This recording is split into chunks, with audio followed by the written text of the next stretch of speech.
Welcome to వీక్షణ. 7 నెలల long rest తర్వాత గులాబీ బాస్ జనంలోకి వచ్చారు. పార్టీ ఆఫీసులో మీటింగ్ పెట్టారు.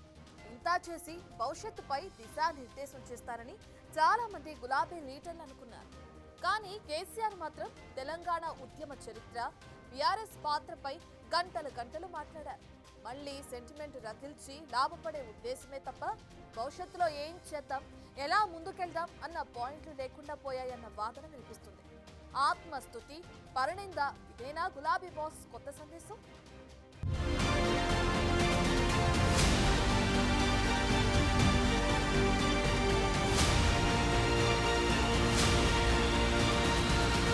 ఏడు నెలల సుదీర్ఘమైన రెస్ట్ తర్వాత కేసీఆర్ ఫామ్ హౌస్ నుంచి బయటకొచ్చారు. వస్తూనే నేరుగా పాస్పోర్ట్ ఆఫీస్కి వెళ్లి రెన్యువల్ చేయించుకున్నారు. ఆ తర్వాతి రోజు హాస్పిటల్కి వెళ్లి వైద్య పరీక్షలు చేయించుకున్నారు. మధ్యలో బీఆర్ఎస్ విస్తృత స్థాయి సమావేశంలో పాల్గొన్నారు. చూసిన వారికి ఇది ఏమనిపిస్తుంది? తప్పనిసరి పనుల కోసం బయటకొచ్చి మధ్యలో పార్టీ మీటింగ్ పెట్టినట్లుగా ఉంది. ఇంత చేసిన మాజీ సీఎం కేసీఆర్ కొత్తగా ఏదైనా సందేశమిచ్చారా అంటే అది లేదు. మరోసారి తెలంగాణ ఉద్యమ చరిత్ర, అందులో కేసీఆర్ పాత్ర, సెంటిమెంట్ చుట్టూనే మ్యాటర్ మొత్తం తిప్పారు. పార్టీ నేతలతో మాట్లాడిన స్పీచ్ ఎక్కువ దానికే కేటాయించారు. ఎక్కడైనా చేసిన పని గెలిపిస్తుంది, నిలబెడుతుంది, ఇంకా ఎన్నాళ్లు సెంటిమెంట్ను పట్టుకుంటారన్న విమర్శలను ప్రత్యర్థులు వినిపిస్తున్నారు. ఇంత చేసి గత 10 ఏళ్ల ఉద్యమకారులకు కేసీఆర్ ఏ పార్టీ గౌరవం ఇచ్చారన్న ప్రశ్నలు వచ్చిపడుతున్నాయి.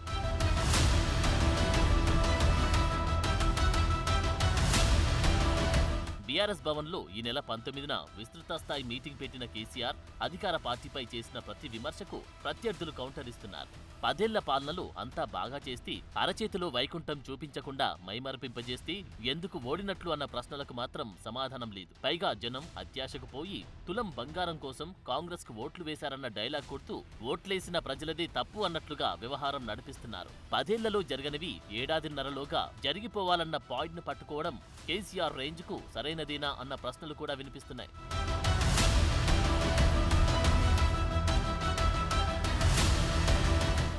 రాక జనంలోకి వచ్చి పార్టీని ఎలా జనంలోకి తీసుకెళ్లాలన్న విషయంపై దిశానిర్దేశం చేసుకోవాలి.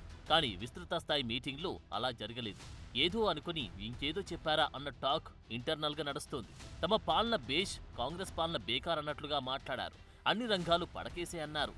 అన్ని వర్గాల వారు రోడ్డున పడ్డారన్నారు. ప్రతిపక్ష నేతగా ఇవన్నీ రొటీన్ డైలాగ్సే. అయితే కొంతవరకైనా కనెక్ట్ అయ్యేలా ఉండాలి కదా అన్న పాయింట్ను ప్రత్యర్థులు వినిపిస్తున్నారు.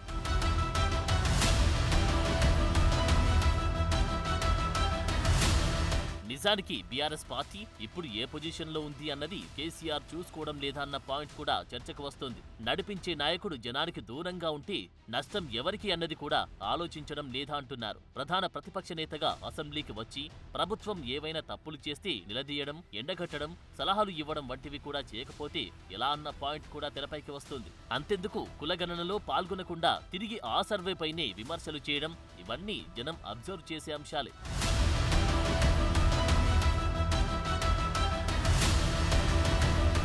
అసెంబ్లీ ఎన్నికల్లో పరాజయం తర్వాత బీఆర్ఎస్ పార్టీ గ్రాఫ్ మరింతగా పడిపోయింది. తమకు తెలంగాణలో తిరిగేలేదు అనుకున్న గులాబీ పార్టీకి పార్లమెంట్ ఎన్నికల్లో వచ్చిన సీట్లు 0. ఇది ఎవరు ఊహించలేదు. అయితే రాష్ట్రంలోనే ఓడారు. ఇంకా ఎంపీ సీట్లు గెలిపించడం ఎందుకని జనం దూరం పెట్టేశారు.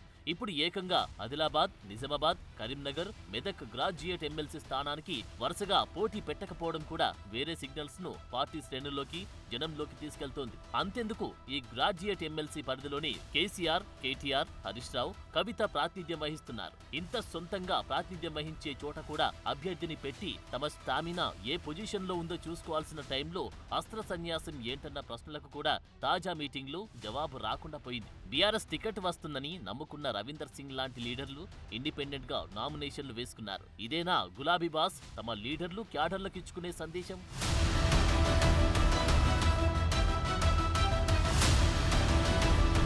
సో తిరిగి పుంజుకున్నాం, జనంలోనే ఉన్నాం అని చెప్పుకోవాల్సిన పోటీలో దూరం ఉండడం గులాబీ పార్టీకి చాలా నష్టం చేసే అంశం. కేసీఆర్ అధికారంలో ఉన్నప్పుడు కూడా ఫామ్ హౌస్ సీఎం అన్న ప్రచారం జరిగి అది ఓటమికి దారితీసింది.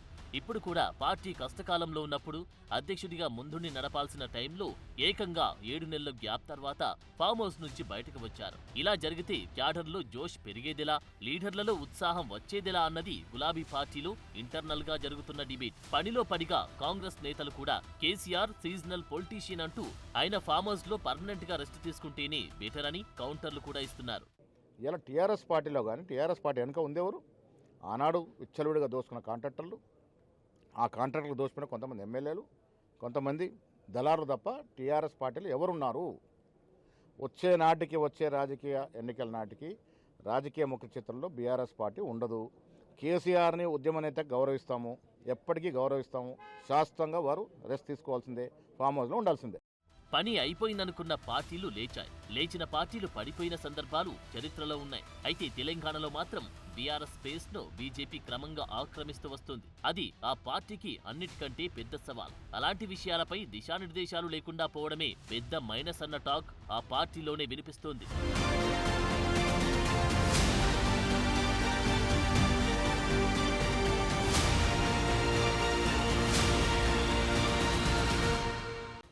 కేసీఆర్ చెప్పిన విషయాలకు చేస్తున్న పనులకు లింక్ ఉంటుందా?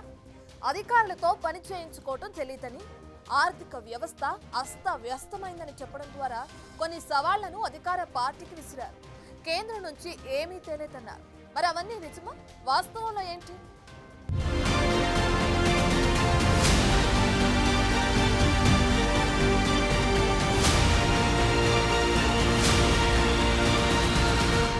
కాంగ్రెస్ బీజేపీకి చెరో 8 ఎంపీ సీట్లు ఉన్నా నిధులు తేలేదన్నారు కేసీఆర్. మరి అదే అధికారంలో ఉన్నప్పుడు కేసీఆర్ ఎన్నిసార్లు ఢిల్లీ వెళ్లి ఎన్నిసార్లు ప్రధానిని కలిశారన్న పాయింట్ వినిపిస్తోంది. అటు కృష్ణా జలాలను కాపాడుకోవడం తెలియట్లేదన్నారు. మరి బీఆర్ఎస్ అధికారంలో ఉన్నప్పుడు సంగమేశ్వరం పనులు జరుగుతూ ఉంటే ఏం చేశారన్న ప్రశ్న తెరపైకి వస్తోంది.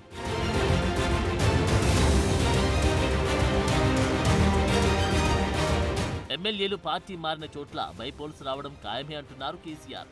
బైపోల్స్ కు పోటీ చేసే ఉత్సాహం గ్రాడ్యుయేట్ ఎమ్మెల్సీ ఎన్నికల్లో లేదా? ధైర్యం చాలట్లేదా? గతంలో బలమున్న ప్రత్యర్థి పార్టీల నుంచి ఎమ్మెల్యేలను ఎందుకు లాగేశారన్న ప్రశ్నలకు జవాబులు లేవు. ఉప ఎన్నికలు వస్తున్నాయని చెప్పేది గొప్పలు చెప్తున్నారు. పార్టీ ఫిరాయింపుల గురించి మాట్లాడుతున్నారు.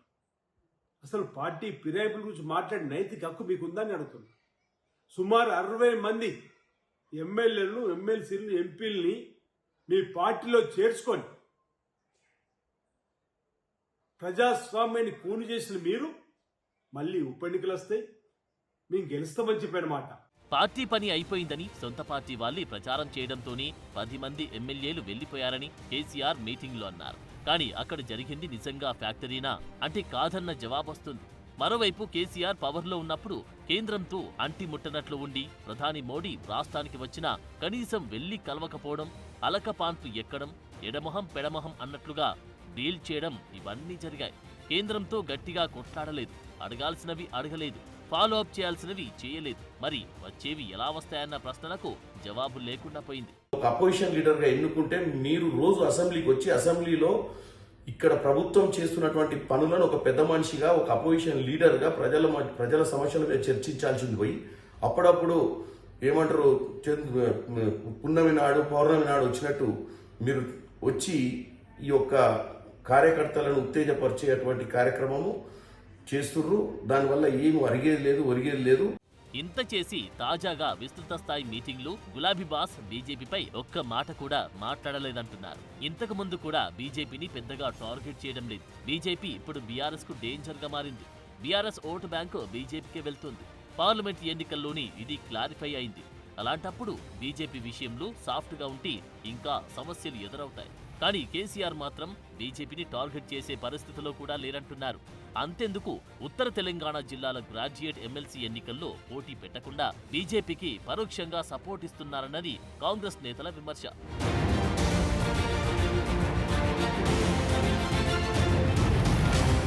ఇలా ఎన్ని కౌంటర్లు పడ్డా మాట మాత్రం మాట్లాడడం లేదు. ఎమ్మెల్యే, ఎంపీ ఎన్నికల్లో వరుస ఓటములతో పార్టీ లీడర్స్, క్యాడర్స్ అంతా నైరాశ్యంలో ఉండడంతోనే ఎమ్మెల్సీకి పోటీ పెట్టడం లేదని ఓవైపు గులాబీ లీడర్లు చెబుతూ ఉంటే, ఉప ఎన్నికలకు రెడీ అవ్వాలని, స్థానిక ఎన్నికల్లో సత్తా చాటుదామని కేసీఆర్ ఎలా చెబుతారన్న ప్రశ్నలకు మాత్రం జవాబివ్వలేని పరిస్థితి.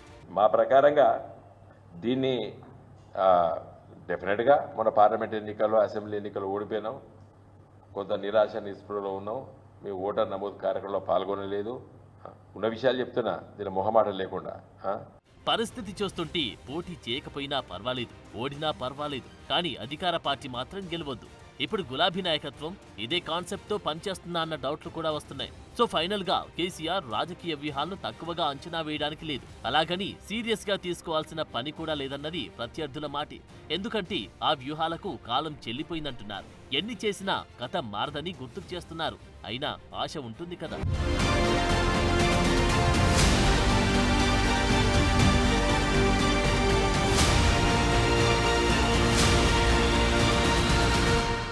కేసీఆర్ ఎన్ని అస్త్రాలు బయటకు తీసినా అవేవి వర్కౌట్ అయ్యే పొజిషన్లో లేవన్నది ప్రత్యర్థి పార్టీలు చెబుతున్న మాట. మరి జనంలోకి రాకుండా జనానికి దూరంగా ఉంటూ రాజకీయం చేస్తే ఈ రోజుల్లో వర్కౌట్ అవుతుందా అన్నది తేల్చుకునే టైం వచ్చేసింది. For more videos like this, subscribe Big TV channel.